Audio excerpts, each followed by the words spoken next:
मुश्किल थी संभलना ही पड़ा घर के वास्ते, फिर घर से निकलना ही पड़ा घर के वास्ते। अब आप सोच रहे होंगे कि ये स्वयं श्रीवास्तव की पंक्तियां मैं क्यों गुनगुना रहा हूं। दरअसल बात यह है कि आज उत्तर प्रदेश साहित्य सभा का दूसरा दिन है अधिवेशन का लखनऊ में, और मेरे साथ मौजूद हैं युवा दिलों की धड़कन, उन्नाव जैसी साहित्य उर्वरा धरती से निकला हुआ एक ऐसा गीतकार जो आज पूरे देश में छाया हुआ है, स्वयं श्रीवास्तव। आप देख सकते हैं मेरे साथ स्वयं जी हैं, और स्वयं जी आज अमर उजाला के इस खास कार्यक्रम में हमारे मेहमान भी हैं। संक्षिप्त वार्ता के लिए हम उनके साथ उपस्थित हुए हैं। शुक्रिया अभिषेक जी, और अमर उजाला के सभी दर्शकों को मेरा बहुत प्रणाम, बहुत नमस्कार। स्वयं जी, जिस तरीके से आपने सोशल मीडिया पर अपने गीतों के माध्यम से युवाओं पर खासकर बहुत अच्छी छवि बनाई है और युवा आपको फॉलो कर रहे हैं, तो सोशल मीडिया का कितना रोल है आपकी प्रतिभा को निखारने में? निश्चित रूप से मेरा आज इस प्रोग्राम में मैं आया था, इसमें मेरा सत्र भी था कि सोशल मीडिया के फ़ायदे और उसकी चुनौतियाँ क्या हैं। तो सोशल मीडिया का बहुत बड़ा योगदान है, लेकिन मैं समझता हूँ कि मूल तत्व तो आपका कविता ही है, और इसके बाद जो सारे माध्यम आते हैं, सोशल मीडिया है, उसके तमाम प्लेटफॉर्म है, तो वो टूल के रूप में काम करते हैं। तो मुझे लगता है कि जो नए लोग मुझे फॉलो करते हैं या जो इसी क्षेत्र में काम करना चाहते हैं, उन्हें ये बात हमेशा याद रखनी चाहिए कि सोशल मीडिया एक टूल के रूप में आपका सहायक हो सकता है, लेकिन वो प्रोडक्ट नहीं है। प्रोडक्ट आपकी कविता ही है, तो आपको उस पर ध्यान, सबसे पहला ध्यान जो है आपको उसी पर केंद्रित करना पड़ेगा।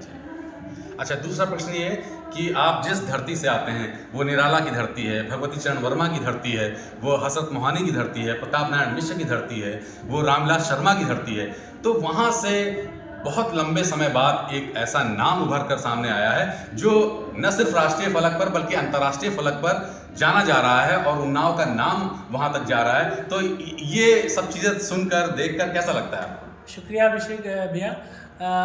जैसे आपने कहा है कि उन्नाव साहित्यकारों की धरती है, कवियों की धरती है, समालोचकों की धरती की है, उपन्यासकारों की धरती है, और इन दिनों आप करें कि लंबे गैप के बाद में मेरा नाम जो है थोड़ा देश में परिचित हुआ। लेकिन मैं इस बात से तो सहमत हूँ, क्योंकि देश का बहुत बड़ा प्रेम मिला, बहुत स्नेह मिल रहा है, सबका आशीर्वाद मिल रहा है। लेकिन ऐसा नहीं है कि उन्नाव में इन दिनों अच्छे लोग काम नहीं कर रहे हैं या बीच में कोई गैप रहा है। ये ठीक है कि उनका अपना तरीका था, वो अपना स्वतंत्रता सुखाए लिख रहे थे और लिख पढ़ रहे थे, लगातार अच्छा कर रहे थे। और चूँकि एक बड़ी परंपरा से आता हूँ, तो इस बात का बहुत ख्याल रखता हूँ कि, और मुझे रखना भी चाहिए कि निराला का नाम कहीं ख़राब नहीं हो और रामविलास शर्मा जी का नाम कहीं ख़राब नहीं हो, क्योंकि उसी सुदीर्घ परंपरा का मैं उनका उत्तराधिकारी तो नहीं हो सकता, लेकिन एक बड़ी परंपरा से आता हूँ, तो उसके दायित्व निर्वहन की पूरी ईमानदारी से करने की कोशिश करता हूँ। अच्छा, इन दिनों आपकी एक नई किताब आई है, उस किताब के बारे में हमारे दर्शक जरूर जानना चाहेंगे। बहुत दिनों से लोग मुझसे पूछते थे कि भैया मैं आपको सुनता हूँ, बहुत सारे लोग कहते थे, लेकिन वो कहते थे कि हम आपको पढ़ना चाहते हैं, रिटन फॉर्म में पढ़ना चाहते हैं। तो उसी के लिए फिर एक किताब अभी हम लाए हैं पिछले महीने, घर के वास्ते टाइटल से, और अनबाउंड स्क्रिप्ट से वो किताब आई थी, और आप सबका प्रेम से था कि वो 17 दिन में पहला उसका संस्करण पूरा बिक गया।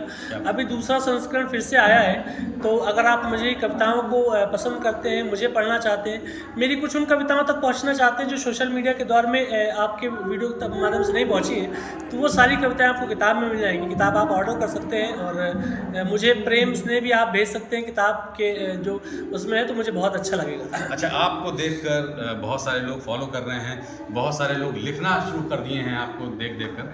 तो नए लोगों के लिए, नए जो गज़लकार हैं और कवि हैं, उनके लिए आपका क्या संदेश है? वो क्या करें, पढ़ें पहले या आपको सुने, या आप जैसे लोगों को सुने? मुझे नहीं सुने, क्योंकि मैं तो बहुत ऐसा कुछ मेरे को भ्रम नहीं है कि मेरे को सुन के कोई ऐसा हो सकता है। लेकिन फिर भी बहरहाल किसी के जीवन में भी अगर मेरी किसी पंक्ति से सकारात्मक बदलाव आया या वह लेखन के क्षेत्र में आगे जाना चाहता है, तो मेरी सलाह सिर्फ यही है कि वो पढ़े और खूब पढ़े, ताकि ये पता चले कि जो हमसे पहले लोग थे वो किस ढंग से बात कर सकते थे।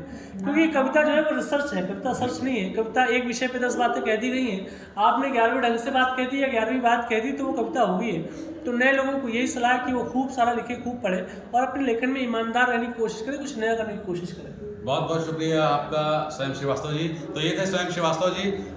हम लोग मिलते हैं नए वीडियो के साथ बहुत जल्द। अगर आप ये वीडियो YouTube पर देख रहे हैं तो हमारे चैनल को सब्सक्राइब करें और बेल आइकन को दबाना ना भूलें। अगर आप Facebook पर ये वीडियो देख रहे हैं तो हमारे पेज को लाइक करें।